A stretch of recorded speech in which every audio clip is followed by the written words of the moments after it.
Bismillahirrahmanirrahim. Alhamdulillahilladzi hadana li hadza wa ma kunna linahtadiya laula an hadana Allah. Thumma alhamdulillahilladzi bi ni'matihi tatimmus salihati bi fadlihi taqsal ghayat. Adada khalqihi wa rida nafsihi wa zinata 'arshihi wa midada kalimatihi. Subhanaka ya rabbana la nuhsi thana'an 'alayka anta kama athnayta 'ala nafsik. Subhanaka la 'ilma lana illa ma 'allamtana. Innaka antal alimul hakim. Allahumma faqqihna fid din wa 'allimna ta'wil. Rabbi shrah li sadri wa yassir li amri wahlul 'uqdatam min lisani yafqahu qawli. Raditu billahi rabban wa bil islami dinan wa bi Muhammadin sallallahu alaihi wasallam nabiyyan wa rasulan. Allahumma salli wa sallim wa barik wa an'im ala al-mab'uthi rahmatan lil alamin nabiyyina wa qudwatina wa uswatina Muhammadin ibn Abdullah salawatu rabbina wa salamuhu alaihi wa ala alihi wa azwajihi wa ashabihi wa man tabi'ahum bi ihsanin ila yaumiddin, amma ba'd. Bapak Ibu sekalian yang dimuliakan Allah Azza wa Jalla, dua surah yang saya bacakan tadi bercerita tentang Nabi Musa, Nabi yang paling banyak disebut namanya dalam Quran, satu-satunya Nabi yang berbicara langsung dengan Allah di dunia, Pak. Bertemu langsung dengan Allah, berkata-kata langsung dengan Allah di dunia. Satu-satunya Nabi punya kitab, punya suhuf. Suhuf itu lembaran-lembaran, Pak. Kitab itu kumpulan dari lembaran-lembaran yang Allah jadikan jadi satu kitab. Allah turunkan padanya At-Taurah, tapi Allah juga katakan Suhufi Ibrahim wa Musa. Penutup surah Al-A'la. Penutup surah Al-A'la Allah mengatakan Suhufi Ibrahim wa Musa. Rakaat kedua yang kami baca Suhufi Ibrahim wa Musa. Satu-satunya Nabi yang Allah berikan kepadanya kitab dan suhuf tersebut, dan satu-satunya Nabi yang paling bandel kaumnya. Dia paling banyak disebut dalam Quran, kaumnya juga paling banyak disebut dalam Quran, Bani Israel. Perhatikan ya, nanti akan masuk ke tema ini. Lihat baik-baik bagaimana Musa itu begitu paripurna ujiannya yang Allah berikan kepadanya. Termasuk kisah yang sengaja atau tidak sengaja Allah ceritakan dalam Al-Quran. Musa pukul satu orang, meninggal, Pak. Anda bisa baca kisahnya, banyak sekali. Makanya saya katakan satu-satunya Nabi yang paling banyak disebut namanya dalam Al-Quran, Musa. Kita lihat kisahnya dalam surah Taha, sepenggal. Kalau saya ambil semua kisah nggak cukup waktunya, Bapak Ibu sekalian. Tapi saya ambil kisah yang dari saya baca tadi. Ketika Allah selesai memberikan firman-Nya, Taha ma anzalna 'alaikal Qur'ana litashqa illa tadhkiratan liman yakhsha, dan seterusnya. Allahu la ilaha illahu lahul asmaul husna, sampai kalimat lahul asmaul husna, mulai cerita Nabi Musa. Dan ini panjang, Pak. Iya. Saya berhentikan pada kisahnya ketika kemudian berhadapan dengan Fir'aun, dan dia punya doa yang sangat dahsyat dan permintaan yang sangat dahsyat. Doa yang tadi saya baca pada muqaddimah ceramah saya, dan hampir Anda bisa cek di YouTube saya. Tidak mungkin saya memulai ceramah, Bapak Ibu sekalian, kecuali saya baca doa ini. Rabbi shrah li sadri wa yassir li amri wahlul 'uqdatam min lisani yafqahu qawli. Doa yang selalu saya baca untuk setiap ceramah saya, Bapak Ibu sekalian, yang dahsyat sekali maknanya. Dan saya berharap semua hafal doa ini, dan ketika Anda ingin berbicara pada orang lain, katakan dan bacalah doa ini kepada Allah Azza wa Jalla. Minta, karena doanya begitu dahsyat. Rabbi shrah li sadri, ya Allah lapangkan dadaku. Wa yassir li amri, ya Allah mudahkan urusanku. Wahlul 'uqdatam min lisani, lepaskan ikatan-ikatan di lisanku. Yafqahu qawli, agar yang mendengar perkataanku mengerti maksudku, sampai tujuanku ke dalam hati mereka. Ini Musa yang dia adalah menantu Syuaib. Nabi yang menikah dengan putri Syuaib. Nabi yang memberi contoh kita bahwa bolehnya menikah dengan sistem utang pekerjaan, Pak. Syuaib menikahkan dia, Al-Qasas. Saya tidak usah bacakan ayatnya terlalu panjang, nanti kita tidak cukup waktu. Nabi yang menikah dengan mahar utang, Pak. Jadi kalau ada orang yang kemudian datang lalu kemudian tidak punya apa-apa lalu mengatakan, saya boleh bekerja sama Bapak, sebagai maharnya saya kerja sama Bapak, itu boleh. Dalam Al-Quran diceritakan itu. Maka mahar itu boleh utang. Jadi kalau biasa diakad dibayar tunai karena Allah, dibayar utang karena Allah. Serius, Pak. Tidak main-main, Kak. Buka surah Al-Qasas. Ya, bukan surah Al-Qasas. Utangnya Nabi Musa kerja 8 tahun sama Syuaib, 8 musim haji. Kalau dilengkapi 10 tahun itu dari Musa. Kalau dia mau cukupkan 8 tahun itulah maharnya. Ya, bicara nih ibu-ibu kalau masalah mahar. Ya, Nabi bilang bagaimana bisa Ustadz utang? Bisa ibu, tergantung ibu mau lapangkan dadanya ibu atau tidak. Mau mudahkan para jomblo atau tidak. Dia kerja 8 tahun sebagai akad nikah. Itu janjinya, maharnya. Dia nggak punya apa-apa. Musa ini pelarian dari Mesir ke Madian. Sampai di Madian dia melihat Imra'atani tazudan, kata Allah dalam Al-Quran. 2 perempuan yang kemudian merengek-rengek di belakang para laki-laki yang sedang mengambil air. Di sebelahnya perempuan itu ada 2 ember yang kosong besar. Lalu orang berebutan ambil air, Bapak Ibu sekalian. Di Madian namanya. Syuaib Madian, Musa Misr, Yusuf Mesir. Lari ke Madian. Datang dia lalu kemudian dia bersandar di sebuah pohon melihat kejadian itu. Dia paling nggak bisa lihat keburukan. Nabi Musa itu Bapak Ibu sekalian, di antara kelebihannya subhanallah, nggak bisa lihat kemungkaran, Pak. Selalu harus dia selesaikan. Nggak bisa lihat kezaliman, selalu harus dia selesaikan. Cuman kekurangannya satu, nggak bisa ngomong. Tapi kalau kekuatan, nggak ada yang kalah dia. 1 kali nonjok orang mati, Pak. Kalau kekuatan, gak ada yang kalahin dia. Kekurangannya satu, lisannya kurang fasih berbicara. Makanya tadi dikatakan dia minta saudaranya Harun. Ketika dia sudah berdoa, ketika Allah mengatakan padanya, "Idhhab ila Fir'aun," pergilah ke Fir'aun, "innahu tagha," dia melampaui batas wahai Musa. Apa kata Musa? Pertama dia doa, qala rabbi syrah li sadri, ya Allah lapangkan dadaku ya Allah. Untuk menemui Fir'aun dengan semua tentaranya, lapangkan dulu dadaku. Kenapa harus dilapangkan dadanya? Allah Subhanahu wa taala mengatakan pada Rasul kita Muhammad, "Alam nashrah laka sadrak." Bukankah kami sudah lapangkan dadamu wahai Muhammad? Kenapa teman-teman? Karena kunci menghadapi sesuatu kelapangan dada. Makanya minta ini, Pak. Mau rapat, mau apa, mau bisnis, mau apa, mau ketemu kolega, mau menyelesaikan masalah, ada masalah rumah tangga dan seterusnya, minta dilapangkan dada dulu Bapak Ibu sekalian. Kalau lapang dada kita, gampang otak kita berpikir, gampang lisan kita berbicara. Iya. Kenapa banyak orang tidak selesai masalah rumah tangganya? Kenapa banyak orang tidak selesai masalah kantornya? Karena sebelum dia menyelesaikan, tidak dia kasih lapang dulu dadanya untuk menerima segala kemungkinan yang akan terjadi. Itulah kenapa Musa ketika idhhab ila Fir'aun, dan Anda tahu siapa Fir'aun yang membuat dia kabur dari Mesir? Anda tahu siapa Fir'aun yang kemudian menebas semua lehernya anak bayi, Pak. Anak bayi ditebas lehernya. Tidak ada sejarah dari Nabi Adam sampai akhirat, iya, kecuali sekejam Fir'aun ini yang menebas bayi, lehernya anak bayi laki-laki yang baru lahir, Pak. Tidak adanya itu keprimanusiaannya itu Fir'aun. Dan dia yang mengatakan di dalam surah An-Nazi'at, dia mengatakan ana rabbukumul a'la. Dia mengatakan saya Tuhan kalian yang paling tinggi. Satu-satunya manusia, Pak, sudah mengaku Tuhan paling tinggi lagi. Sombongnya coba. Kalau yang mengaku Tuhan banyak, Pak.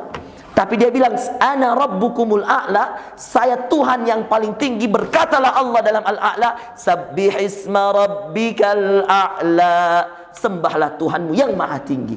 Makanya kemudian Rasulullah membaca dalam sujudnya, Subhana Rabbiyal A'la. Ini 3 kali dibaca Rasulullah di setiap sujudnya, Subhana Rabbiyal A'la. Dalam riwayat 3 kali, dalam riwayat boleh beberapa kali, boleh lebih dari itu, Subhana Rabbiyal A'la. Semakin Anda membaca ini, semakin cinta Allah kepada diri kita. Maha suci Allah yang maha tinggi. Musa, unik sekali kisahnya Bapak Ibu sekalian. Saking uniknya, banyak sekali kisah yang sama diulang berkali-kali. Dan ada doa yang ini yang kemudian diajarkan. Ketika dia minta, Rabbi syrah li sadri, Allah lapangkan dadaku, wa yassir li amri, Allah mudahkan urusanku. Lalu dia katakan, lihat ini titik lemahnya Nabi Musa. Dan ini diakui Bapak Ibu sekalian. Kalau Nabi mengakui kelemahannya, kenapa orang sekarang tidak mau mengakui kesalahannya, Pak? Kalau Nabi mengetahui kekurangannya dan berdoa untuk kekurangannya, kenapa orang sekarang merasa harus semua dia, harus semua dia, yang lain salah, semuanya yang benar dia, kelompoknya, orangnya, ustadznya. Kalau Nabi mengatakan saya punya kekurangan, saya punya kelemahan, mengapa seorang orang sekarang mengatakan saya yang bisa semua itu, saya yang paling benar semua itu? Dan ini kunci mengapa Allah tidak mengampuni iblis. Tema kita hari ini apa tadi? Menggapai ampunan Allah. Lihat Pak, mengapa Adam diampuni, mengapa iblis tidak? Padahal dua-dua melakukan kesalahan. Perhatikan sini, supaya Anda bisa jawab setelah ini. Kalau ada yang tanya, kenapa Adam diampuni, iblis tidak? Padahal dua-dua melakukan kesalahan, Bapak Ibu sekalian. Kesalahan iblis ketika Allah menyuruh dia untuk sujud. Lalu kemudian Allah mengatakan, illa iblis, yang semua malaikat sujud kecuali illa iblis, kecuali iblis. Dalam Al-Baqarah dikatakan aba wastakbar, dia menolak dan sombong. Dalam surah yang lain dikatakan ana khairum minhu khalaqtani min narin wa khalaqtahu min tin. Saya lebih baik dari dia. Engkau ciptakan saya, perhatikan ini baik-baik ya perbedaannya. Engkau ciptakan saya dari api dan engkau ciptakan dia dari tanah.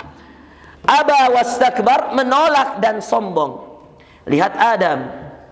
Ketika Allah mengatakan wala taqraba hadhihi syajarah, jangan dekati pohon ini, ya, maka engkau akan termasuk orang-orang yang merugi. Coba lihat, iblis disuruh sujud tidak mau sujud, enggak diampuni Pak. Adam disuruh, dilarang mendekati pohon, mendekati, diampuni. Bedanya di mana Ustaz? Ketika Adam mendekati pohon, perhatikan, dia mengakui kelemahan dan kesalahannya. Ketika iblis tidak mau sujud, dia kemudian merasa dirinya lebih hebat dan merasa sombong. Manusia itu Bapak Ibu sekalian, yang menghalangi dia dari ampunan Allah, yang paling pertama ketika dia sudah merasa tidak ada yang lebih benar dari dirinya. Ketika dia sudah merasa tidak ada kesalahannya, ketika sudah tidak mau mendengarkan nasihat orang lain, kalau dia sudah berada pada tingkat tertinggi di jabatannya, tingkat tertinggi di posisinya, tingkat tertinggi di masyarakat, lalu kemudian dia tidak mau mengakui bahwa dia manusia biasa, dia punya kekurangan dan dia punya kelemahan. Dia tidak mau mengakui bahwa semua makhluk pasti cacat, yang tidak cacat Khalik Allah. Jadi kalau Anda mau menggapai ampunan Allah, tapi Anda tidak mau mengakui kekurangan dan kelemahan, sampai kiamat Allah nggak akan ampuni Pak. Percaya saya. Dan lihat ini, perhatikan Bapak Ibu sekalian, perhatikan ki baik-baik, ini ilmu, sampaikan ki ke keluarga. Yang kedua, kenapa iblis tidak diampuni dan Adam diampuni? Tadi karena sombong, lalu merasa lebih hebat. Yang kedua, yang Nabi Adam, dia merasa lemah, lalu kemudian dia mengakui kesalahan. Tapi yang kedua, ini hati-hati. Dan sampaikan sama keluarga-keluarga kita yang masih meremehkan setiap perintah ibadah. Kalau Anda cermat melihat dua hal antara iblis dan Adam, maka kita akan temukan iblis tidak diampuni karena meremehkan perintah. Adam diampuni karena melakukan larangan.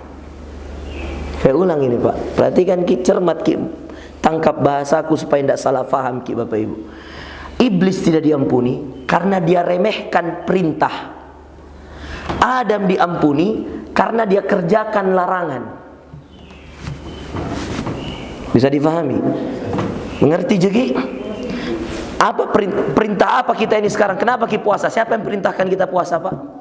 Allah. Jadi kalau ada orang sengaja tidak puasa di bulan Ramadan, itu jauh lebih berat dosanya di sisi Allah. Kalau ada orang sengaja tidak sholat 5 waktu Pak, jauh lebih berat dosanya di sisi Allah dan sulit diampuni, jauh lebih sulit diampuni dari mungkin, mohon maaf Bapak Ibu sekalian, orang yang minum khamar. Dia minum khamar mungkin karena lingkungannya Pak, mungkin karena tidak ada yang sampaikan agama ke telinganya, mungkin karena orang tuanya dulu broken home, atau kemudian orang tuanya tidak sampaikan ini agama ke dia, atau mungkin karena dia tinggal di daerah Nasrani. Banyak kemungkinan Bapak Ibu sekalian. Atau mungkin pernah disampaikan tapi lemah imannya. Jadi jauh lebih besar di sisi Allah dosa karena meremehkan perintah. Makanya saya tidak pernah bosan sampaikan semua anak-anak hijrah, mulai dari yang paling muda sampai yang paling tua. Kalau dia sudah hijrah, dia katakan, Ustaz, terlanjur Mak J. Begitu Pak, bahasanya aku ingat sekali itu. Orang Bugis kasih. Awai kasih Ustaz, terlanjur Mak J. Iya. Saya juga tidak tahu itu artinya bagaimana Pak ya. Itu saya ulang karena saya lebih bagus bahasa Arabku dari bahasa Bugisku Pak. Bapakku Bugis Sinjai, ibuku Bugis Sidra Pak. Anaknya tidak bisa bahasa Bugis ya. Dia bilang begitu Pak. Ya. Saya bilang, Pak, tidak ada yang terlanjur Pak. Tidak ada yang terlanjur. Dan tidak ada yang mustahil. Ya. Terlalu banyak nih dosaku Ustaz. Ada yang sudah Ustaz tak kalah nih Ustaz. Astagfirullah. Kalimat-kalimat sering saya dengar Pak. Kalau antum mau lebih hebat lagi Bapak Ibu sekalian, cari di YouTube-nya Deng Uki. Itu salah satu orang yang paling saya sujud syukur betul kasih hijrah dia. Deng Uki itu Pak, pimpinan supporternya PSM Makassar. Mulai dari 5 SD dia sudah minum khamar. Iya. Semua dosa dia lakukan, Pak. Saya tidak usah sebutkan satu persatu. Tapi dia bilang, cari dosa di muka bumi ini Ustaz, tidak saya lakukan. Saya bilang, rewanya. Iya. Iya. Betul-betul pelan-pelan sekali saya dakwahi dia. Sampai sekarang subhanallah. Dulu ditato di mana-mana Bapak Ibu sekalian. Iya. Sekarang dia temani saya pergi ceramah Sorowako, ke Bulukumba, saya suruh dia cerita hijrahnya. Supaya kalau ada anak-anak muda bilang, saya ini paling nakal ini, nah lihat Deng Uki, kaget dia. Bisa cari di YouTube Bapak Ibu sekalian. Saya selalu sampaikan pada dia, sebanyak-banyaknya dosa lebih luas ampunan Allah. Bagaimanapun besarnya maksiat, yakinkan dalam diri maghfirahnya, rahmatnya jauh lebih luas dari itu semua. Maka lihat Bapak Ibu sekalian, iblis tidak diampuni Allah. Karena kenapa? Dia remehkan perintah. Apa ayat Allah? Dengarkan baik-baik. Wa idh qulna, ingatkah kalian ketika kami katakan lil malaikati isjudu li Adam. Ingatkah kalian ketika kami katakan pada para malaikat, usjudu li Adam, sujudlah kalian pada Adam. Fasajadu illa iblis, maka semuanya sujud kecuali iblis. Aba wastakbar, dia menolak dan dia sombong. Coba bayangkan, perintah dia remehkan Bapak Ibu sekalian. Tapi giliran Allah mengatakan tentang Adam, Allah mengatakan wala taqraba hadhihi syajarah, jangan kau dekati pohon ini Adam. fatakuna minal khasirin, maka engkau akan termasuk orang yang merugi.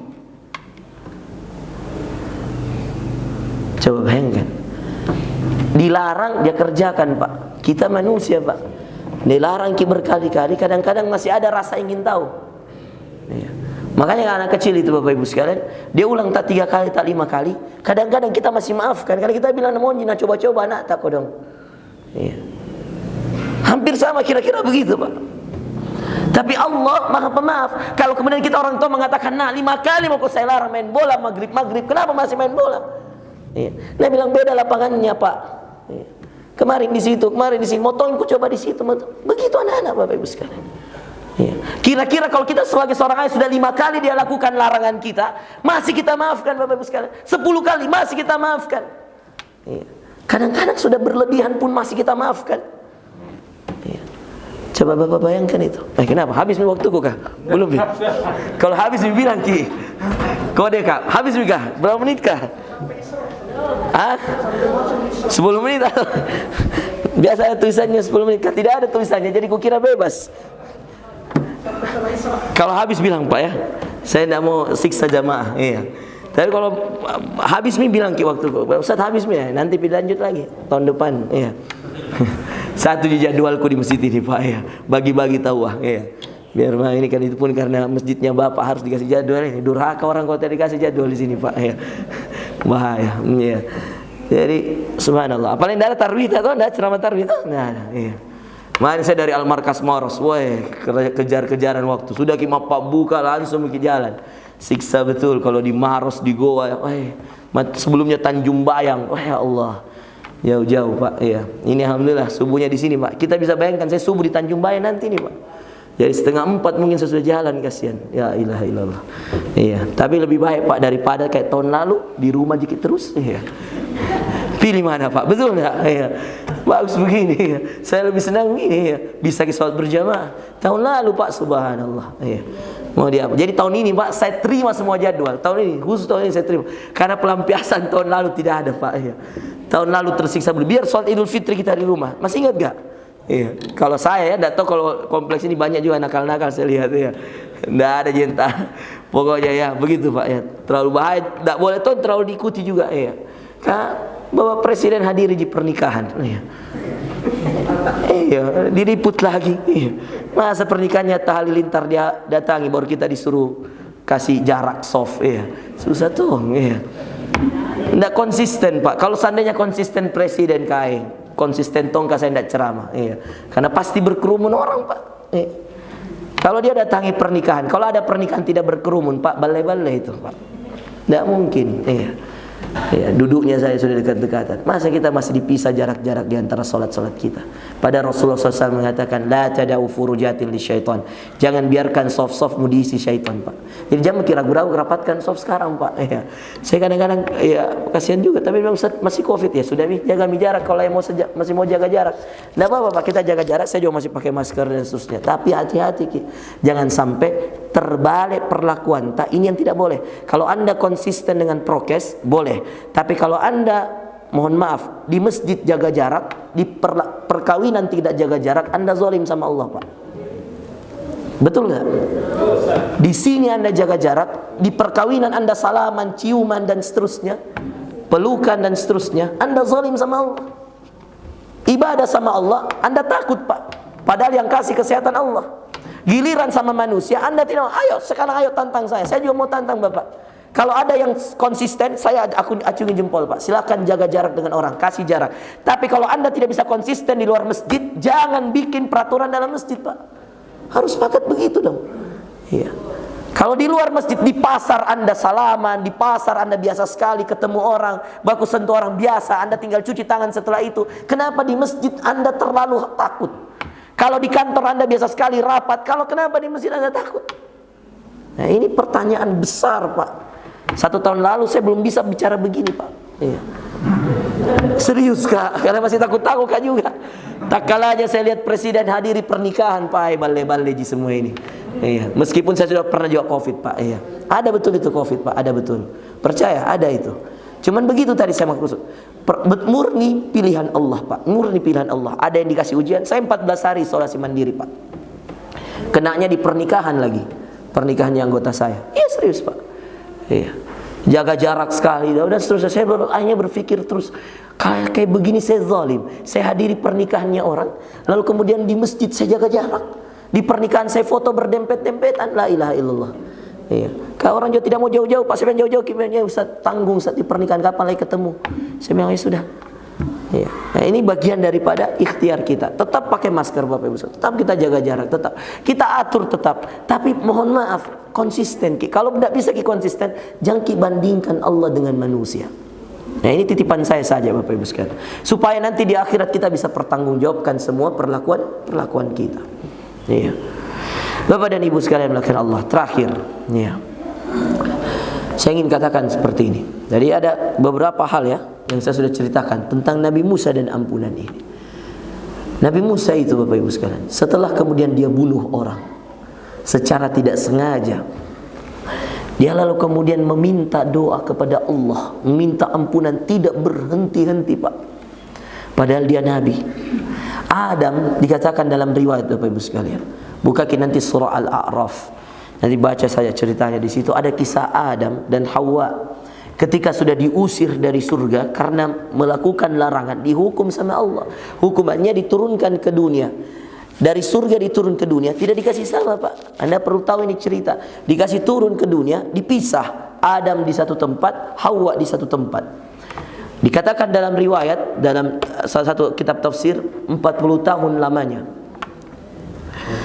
Dan doa yang dia baca, perhatikan ini juga doa bagus sekali untuk menggapai ampunan Allah. Ini doa andalan saya juga ini. Ini doanya Adam dan Hawa. Jadi salah juga kalau dibilang doanya Adam saja. Ini Adam berdoa, Hawa berdoa. Dan ini juga menjadi bukti, Pak, bahwa Bapak Ibu sekalian perhatikan, ini juga menjadi bukti. Jangan remehkan doa istrimu, jangan remehkan doa suamimu, jangan remehkan doa anak-anakmu. Karena percaya doanya keluarga ke keluarga mustajab. Kalau Anda buka surah Al-A'raf dikatakan qala, keduanya berdoa. Qala, la-nya ada alif.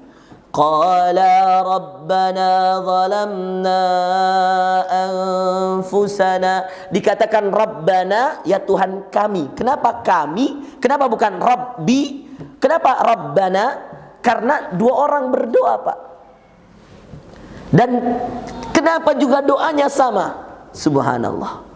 Padahal dipisah mereka, Pak. Begitulah seorang ketika dia punya iman yang sama, seorang suami dan istri punya iman yang sama, seorang anak dan ayah, seorang anak dan ibu dan anaknya, ayah dan anaknya, ketika dia punya iman yang sama, kadang-kadang Anda tidak perlu mendikte, doanya sama dan ketemu di langit.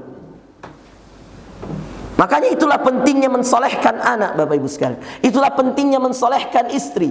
Itulah pentingnya mensolehkan suami. Itulah pentingnya mensolehkan secara umum keluarga. Kenapa? Karena kadang-kadang Anda tidak perlu ajarin, yang keluar di hatinya itu yang keluar di hatimu. Ketika dia sujud itu yang dia baca doa untukmu. Ketika mereka sujud dia yang bacakan doa untuk kita. Ketemu di langit, Pak. Bayangkan dipisah jaraknya jauh, kemudian Allah mengatakan qala rabbana zalamna anfusana wa illam taghfir lana wa tarhamna lanakunanna minal khasirin. Ketika dia mengatakan itu, qala rabbana zalamna anfusana wa illam taghfir lana wa tarhamna lanakunanna minal khasirin. Ambil saya kobain Quran deh. Sini. Bantu Kak dulu sini, ambilkan Kak dulu Quran. Mau Kak lihatkan ki ayatnya. Pokoknya posisinya itu sebelah kanan paling atas, Pak. Tapi kalau mau kita tahu ayatnya tanya ke Ustaz Hadi Hidayat ya. Saya tidak terlalu hafal kalau ayat, tapi kalau posisinya di Quran ya bisa saya tahu. Nah ini ya. Surah Al-A'raf ya, buka ke surah Al-A'raf, kemudian ini ayat ke-23 ya. Kalau di Quran kita sebelah kanan paling atas, seperti yang saya bilang tadi, sebelah kanan paling atas. Ini kanan toh, sebelah kanan paling atas. Sebelah kanan paling atas ayat ke-23. Qala rabbana zalamna anfusana. Hafal kini doa, Pak. Ajarkan istri tak, ajarkan anak tak, supaya diampuni dosa tak dan cepat mendapat ampunan. Dia pasti langsung buka Quran di belakang, ya. Karena tingkat kekepoannya itu ibu-ibu lebih tinggi, Pak, ya. Kepo itu ibu-ibu, Pak. Makanya kalau ada masalah rumah tangganya, tetangga, paling cepat itu ibu-ibu, ya. Iya, hati-hati, Pak, ya. Bagaimana tidak, Pak? Mereka ibu-ibu sekarang, ya, terpengaruh virus yang namanya ikatan cinta, ya. Ini paling bahaya, Pak, ya. Ada ibu-ibu tiba-tiba pas saya ceramah, saya baru wudhu ini, saya memperbaiki wudhu, saya mau masuk, saya ke masjid, Pak. Saya mau ke kemana? Dia bilang, Ustaz, izin Kak. Mau ke kemana? Belum Pak ceramah. Dia bilang, Ustaz, 8:30 nih. Saya bilang, kenapa 8:30? Main ikatan cinta, coba. Gara-gara ikatan cinta, Pak. Tidak tarwi orang. Saya bilang, Bu, kita nonton ikatan cinta, Bu, belum tentu kita masuk surga. Ini, Bu, anu bahaya, ini mau didengar. Bilang, Ustaz, sekali ini mau saja. Baru dari kemarin juga ada. Sama, bahaya, Bu. Itu ibu harus hati-hati dari sinetron Ibu, penipu itu semua, Bu, betul. Ya. Nah, perhatikan Bapak Ibu sekalian, ketika kemudian Allah Subhanahu wa taala katakan ini, ya, ceritakan tentang Adam dan Hawa ketika dia berdoa dengan ini, Allah ampuni dosa-dosanya. Lalu kemudian dikumpulkan lagi mereka di satu tempat. Ya. Dijawab, Pak, ini doa. Ya. Ayat 23, ya, nanti buka sendiri. Al-A'raf ayat 23. Ya. Dia kalau surah Al-A'raf itu halaman pertama, halaman kedua, halaman ketiga, ya, sebelah kanan. Langsung dilihat itu. Qala rabbana zalamna, artinya, ya Allah, Rabbana zalamna anfusana, ya Allah, kami telah menzalimi diri kami. Wa illam taghfir lana, jika engkau tidak mengampuni kami. Wa tarhamna, jika engkau tidak menyayangi kami. Lanakunanna minal khasirin, kami akan termasuk hambamu yang merugi. Jadi kalau kita simpulkan Bapak Ibu sekalian, cara dari awal kisah sampai akhir kisah, dari kisah Musa dan kisah Adam yang kemudian saya ceritakan barusan, kita dapat menyimpulkan 3 hal yang memudahkan kita untuk dapat ampunan Allah. Satu, Pak, akui kelemahan dan kesalahan kita. Mengaku dulu sama Allah, Pak. Nah, ada Nabi malu mengakui kesalahannya, Pak. Nggak ada. Iya. Dan jangan pakai tapi-tapi kalau berdoa, Ki. Iya, saya ajar cara berdoa, Pak. Biasa manusia, Pak, kalau berdoa, dan ini biasa tidak disuka, Pak. Para ulama mengatakan jangan berdoa dengan cara ini. Kalau Anda berdoa jangan pakai tapi sama Allah, karena Allah lebih tahu. Ya, ya Allah, tadi itu, ya Allah, ya, nggak sengaja Kak minum khamar. Mau sekali jak tinggalkan, tapi enak sekali kurasa. Ya. Nggak usah pakai tapi, Pak. Ya Allah, tadi itu perempuan. Sudah bisa tundukkan pandanganku, tapi penasaran sekali, Kak, ya Allah. Kulihat dia sebentar, tapi menolak di hatiku. Jangan lagi bilang begitu. Kak, Allah tahu kau sudah lihat dengan sesuatu yang berbeda. Ya Allah, itu uang. Uang yang tadi saya tanda tangani misalkan. Saya tahu dia bukan hakku, ya Allah. Tapi mau coba-coba punya uang. Jangan pakai tapi, Pak. Ya Allah, itu ada harta zakat, hartanya anak yatim. Saya tahu ini, saya pengurus masjid ini, ya Allah. Saya tahu ini bukan punya aku, tapi butuh tongkat uang. Enggak usah, Bapak Ibu sekalian. Di antara doa yang paling cepat terkabul, Pak, langsung akui kesalahan. Ya Allah, saya khilaf, ya Allah. Saya salah, ya Allah. Saya zalimi. Pak, kalau manusia, Bapak Ibu sekalian, Anda bisa sembunyikan. Kalau Allah tidak mungkin, Pak. Tadi ayatnya dalam surat Thaha. Wa in tajhar bil qaul. Iya. Ketika kamu katakan sesuatu secara terang-terangan atau kamu sembunyikan, Allah tahu. Iya. Ya'lamu sirra wa akhfa, kata Allah. Allah tahu yang tersembunyi dan yang lebih tersembunyi lagi.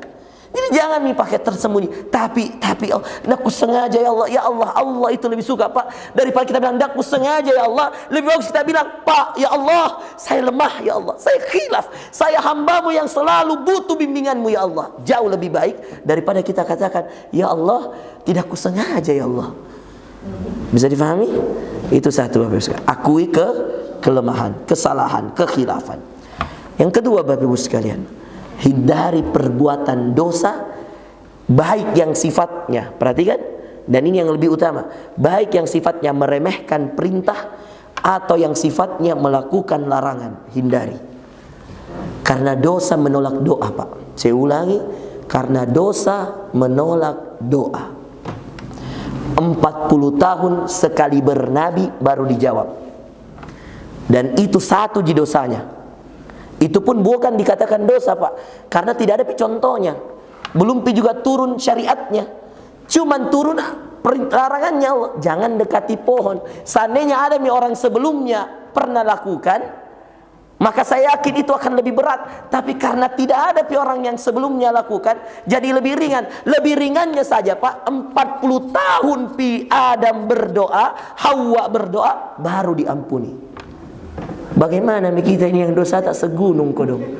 La ilaha illallah. Tapi jangan khawatir, segunung dosa kita, ampunan Allah sebumi, Pak. Iya, selautan dosa kita, ampunan Allah 7 kali lautan dibanding dosa kita. Selalu yakin itu, tapi jangan tongki meremehkan. Nabi bilang, Ustaz Farazi, lebih luas ampunannya Allah, tidak apa-apa je. Mati bija. Salah maki itu, Pak. Maksud saya, kalau anda betul-betul mau ampunan Allah, berhenti, bertaubat, jangan lakukan lagi, anda akan temukan ampunan Allah lebih luas. Berapa tahun hidup sekarang? 60 tahun, Ustaz. 60 tahun, Ustaz. Berapa dosa tak? Yang penting sekarang bertaubat betul-betul. Jangan ulangi lagi. Insya Allah yang 60 tahun diampuni Allah kalau taubat betul-betul, Pak. Dan jangan ulangi. Walam yusirru ala ma fa'alu. Itu kata Allah dalam Al-Quran. Dan mereka tidak mengulangi yang pernah dilakukan. Makanya Adam tidak lakukan lagi, Bapak Ibu sekalian. Setelah dia pertemuan, tidak ada lagi dosa dia lakukan. Tidak ada lagi perintah yang dia tidak kerjakan. Tidak ada lagi larangan yang dia tidak tinggalkan. Semua dia lakukan. Itu yang kedua. Jangan bikin dosa, Pak. Karena dosa tadi menolak doa. Tersendat itu doa. Makanya dalam hadis Rasulullah SAW mengatakan, ketika ada orang yang mengatakan, Ya Rab, Ya Rab, Ya Rab, dia angkat tangannya sambil menangis, sambil mengatakan, Ya Allah, Ya Allah, Ya Allah, Ya Tuhanku, Ya Tuhanku. Kata Rasulullah, Fa'anna yustajabu laha. Iya. Bagaimana Allah mau mengampuninya? Iya. Akala min malil haram, wa syariba min malil haram, wa lubisa bil haram, wa ghudhiya bil haram, fa anna yustajabu laha. Gimana mau Allah jawab doanya, kata Rasulullah SAW sambil menunjuk orang itu kepada sahabatnya. Gimana orang mau menjawab doa? Gimana Allah mau menjawab doa sahabat ini? Kata Rasulullah pada sahabatnya, makanannya haram, minumannya haram, pakaiannya haram, uangnya dari uang haram, gajinya dari uang gaji haram, ghudhiya bil haram, diberikan dari nafkah yang haram. Fa anna yustajabu laha. Kata Rasulullah, gimana Allah mau jawab doanya? Nah, ini menjadi bukti bahwa dosa menolak doa. Dan di antara doa yang paling banyak kita baca kan ampunan, Pak. Makanya kalau mau cepat diampuni, jangan bikin dosa. Tapi ingat tadi ya, tingkatan dosa itu hati-hati, Pak. Lebih berbahaya itu kita sengaja tidak sholat daripada mungkin kita jatuh pada dosa. Ya, bukan toh berarti kita bikin dosa, enggak. Dua-duanya dijaga, tapi hati-hati. Biasa ada orang bilang begini, yang penting saya tidak berzina, Ustaz, biar bisa tidak sholat. Hati-hati. Dia bilang begini, yang penting akhlakku baik, biar tidak berjilbab. Hati-hati ini, Pak. Berjilbab perintah Allah atau bukan? Perintah Allah atau bukan? Perintah.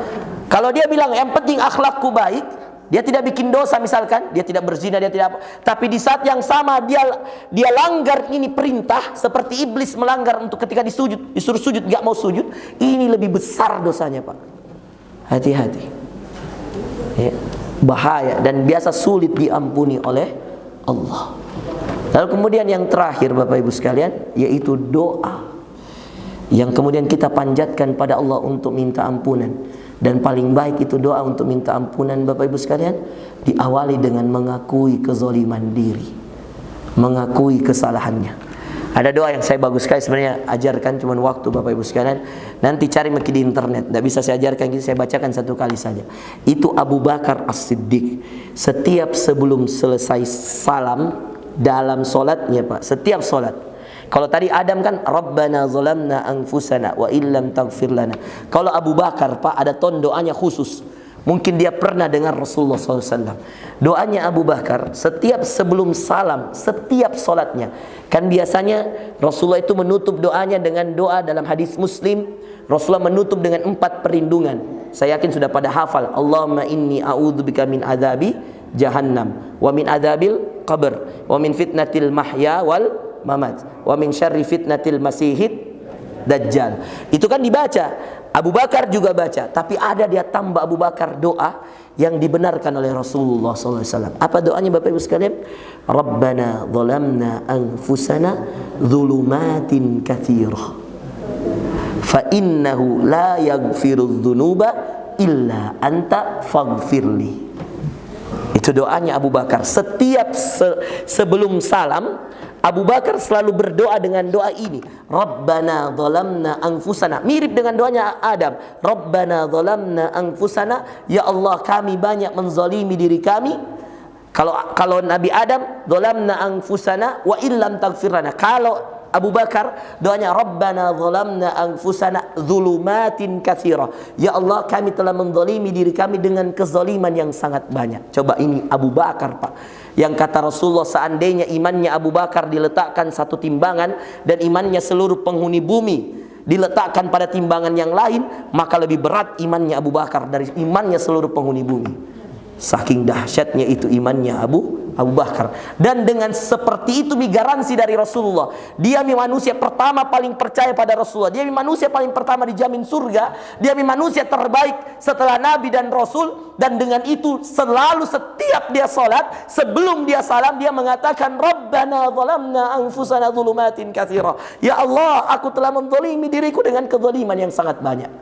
Abu Bakar ini, Pak, bagaimana kita? La ilaha illallah, astagfirullah. Jadi baca itu doa Bapak Ibu sekalian. Rabbana zalamna anfusana dzulumatin katsirah fa innahu la yaghfiru dzunuba illa anta. Karena sesungguhnya tidak ada yang mengampuni dosa kecuali Engkau. Faghfirli, maka ampuni aku. Ya, demikian Bapak Ibu sekalian. Mudah-mudahan bermanfaat ya apa yang kami sampaikan. Satu doa lagi, Pak. Bagus sekali juga ini doa. Karena doanya ini Nabi Yunus. Buka ke surah Al-Anbiya. Ya. Posisinya sebelah kanan, 4 baris dari atas, dari bawah. La ilaha illa anta subhanaka inni kuntu minadh dhalimin. Itu doanya Nabi Yunus Bapak Ibu sekalian di surah Al-Anbiya. Ya. Nah, ayatnya cari sendiri begini. Ya, lama kalau saya buka lagi. Pokoknya posisinya sebelah kanan, Pak, 4 baris dari bawah. Jadi doanya Nabi Yunus yang paling bagus. Kenapa, Pak? Karena ada hadisnya. Dengarkan ya. Kata Rasulullah SAW, tidaklah orang berdoa dengan doa ini kecuali Allah selesaikan semua hajatnya, Allah ampuni semua dosanya. Apa doanya? Wadhannuni idh dhahaba mughadiba. Ingatkah kalian ketika Dhannun itu nama lain dari Nabi Yunus, ketika dia pulang dari kaumnya kecewa karena dakwahnya ditolak. Fadhanna allan naqdira alaih. Dia mengira kami tidak bisa menghukumnya, kami tidak melihatnya, kekecewaannya. Allah enggak suka kalau Nabi kecewa, Pak. Harus sabar dan seterusnya. Tapi bukan dosa ini, manusiawi. Nabi juga manusia, Pak. Ya.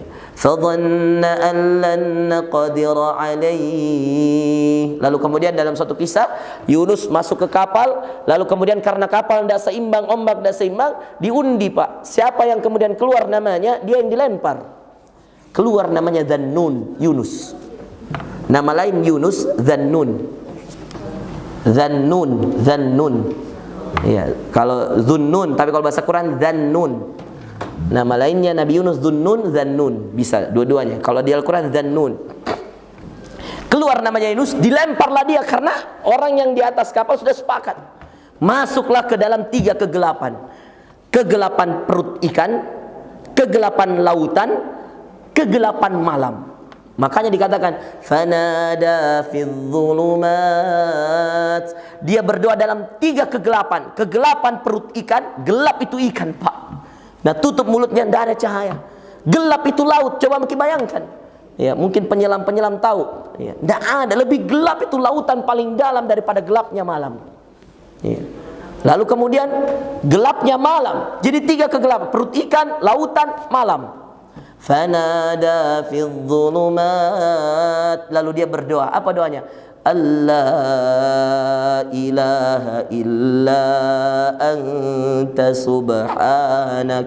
subhanaka inni kuntu minadh dhalimin. Hafali. La ilaha illa anta subhanak inni kuntu minadh dhalimin la ilaha illa anta subhanak subhanaka inni kuntu minadh dhalimin. Kalau ini didoakan Pak sambil menangis, baik diampuni semua dosa. Rasulullah yang menjanji ini Pak, siapa yang berdoa dengan doa ini, Allah penuhi semua hajatnya, kebutuhannya, Allah ampuni semua dosanya. Subhanallah, dahsyat ini doa Pak.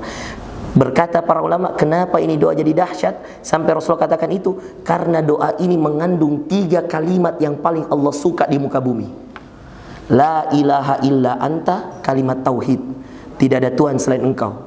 Subhanak, kalimat tasbih, maha suci engkau. Makanya banyak Al-Quran, ayat surah dalam Al-Quran dimulai dengan Sabbihisma rabbikal subhanalladzi asra bi abdihi laila sabbaha lillah yusabbihu lillah. Banyak sekali kalimat tasbih dalam Al-Quran, dimulai surah dalam Quran dengan kalimat tasbih Pak. Karena Allah suka disucikan. Ketika Anda mengatakan subhanallah, berarti Anda mengakui Anda tidak suci. Dan itu Allah senang karena Anda mengakui bahwa hanya Allah yang suci.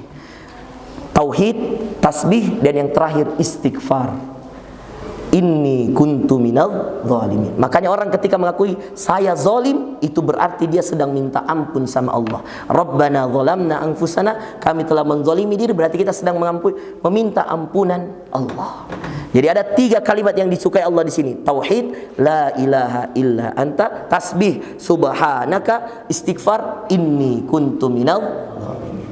Mudah-mudahan dipakai semua doa, jangkit cuma keluar telinga kanan telinga kiri. Mumpung Ramadan Bapak Ibu sekalian, perbanyak doa-doa yang tadi kami ajarkan. Al-A'raf tadi ayat 23, Rabbana zalamna anfusana. Kemudian tadi doanya Abu Bakar, kemudian terakhir doanya Yunus alaihissalam. Ya, mohon maaf Pak ini kepanjangan, tapi tidak apa-apa. Kapan lagi ketemu? Bisa aja tahun depan lagi ketemu, dan bisa aja kita tidak ketemu lagi Bapak Ibu sekalian. Iya. Karena saya secara jujur Pak tidak bisa kasih jatah lebih dari 1 di sini Pak. Iya. Harus bagi-bagi orang. Iya. Mudah-mudahan dimaklumi, mudah-mudahan bermanfaat. Kebenaran dari Allah, kesalahan dari saya minta maaf, dan saya memohon ampun pada Allah Azza wa Jal, dan semoga semua kita diampuni oleh Allah. Salah satu cara lagi diampuni oleh Allah Pak, jangan pernah lupa kalau Anda ikut kajian, ikuti sampai selesai. Kenapa? Ada hadis Rasulullah. Kata Rasulullah SAW, iya, ini ibu-ibu yang sudah berdiri, dudukilah ibu, supaya kita baca di doa. Iya. Kata Rasulullah SAW begini Bu, iya, barang siapa yang mengikuti kajian majlis dari awal hingga akhirnya, lalu dia menutup dengan membaca doa kafaratul majlis, maka dikatakan kepadanya, kumu, berdirilah, maghfuran lakum, berdirilah, dosamu semua sudah diampuni. Makanya jangan pernah remehkan itu doa kafaratul majlis. Kita tahu doanya kah? Coba ini sama-sama sambil kita tutup. Coba kita baca doa kafaratul majlis. Subhanakallahumma wa bihamdika asyhadu an la ilaha illa anta astaghfiruka wa atubu ilaik. Semoga nanti kalau kita sudah berdiri semua sudah diampuni dosa-dosa kita. Hadisnya riwayat Ahmad Bapak Ibu sekalian insyaallah. Barakallahu fikum. Demikian Bapak Ibu sekalian, jazakumullahu khairan wa sallallahu ala nabiyina Muhammadin. Wassalamualaikum warahmatullahi wabarakatuh. Siap. Ya, insyaallah.